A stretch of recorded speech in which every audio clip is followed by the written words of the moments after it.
I want to show you something that kind of applies to real life in terms of when you work out and what you should be doing as far as exercise goes. We always get a little obsessed with the gym type stuff and machines and getting in seated something and doing these presses or doing these presses up here, or getting in a machine and doing curls or even doing bicep curls with a barbell. And I want to show you a little something that can apply to real life.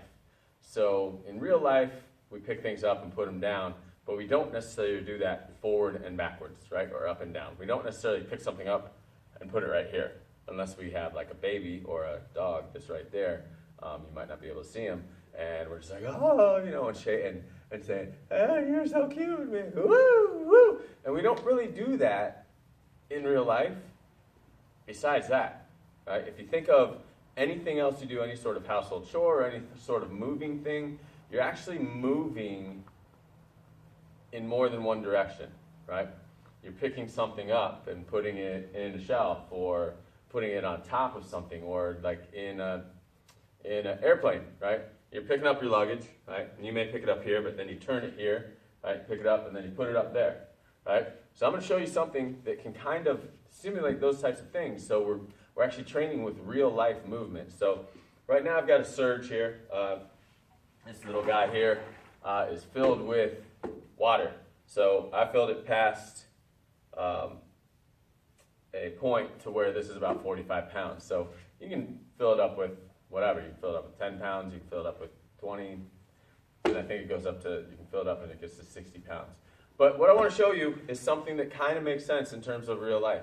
So if I put this here, right, and I set it here, right, and I do this movement, does this look like anything you would do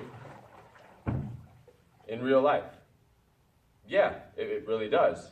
You're picking something up from the ground, whether it be your suitcase or a box or anything, maybe something heavy that you're moving, and you're picking it up, putting it on a shelf up top, right? And then you put it back down, right?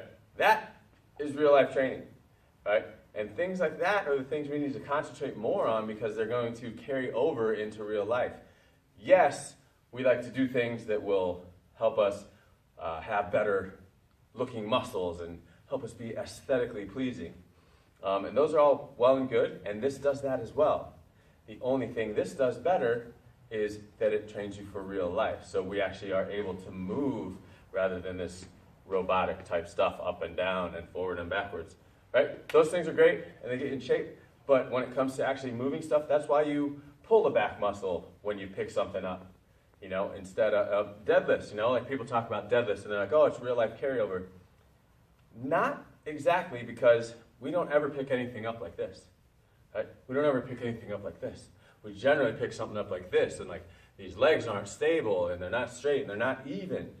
And so we want to learn to pick heavy things up at angles and put them on shelves and do that sort of thing. Put them back down.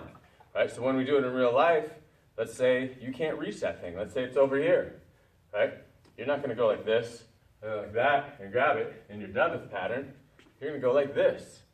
So anyway, things like that, real life movements, can translate to 1, better real life function. 2, they can translate to making you look better, because this is still 45 pounds. You're still lifting 45 pounds, right? It's just that you're lifting it in a transverse plane or a rotation, which happens to be what we do in real life.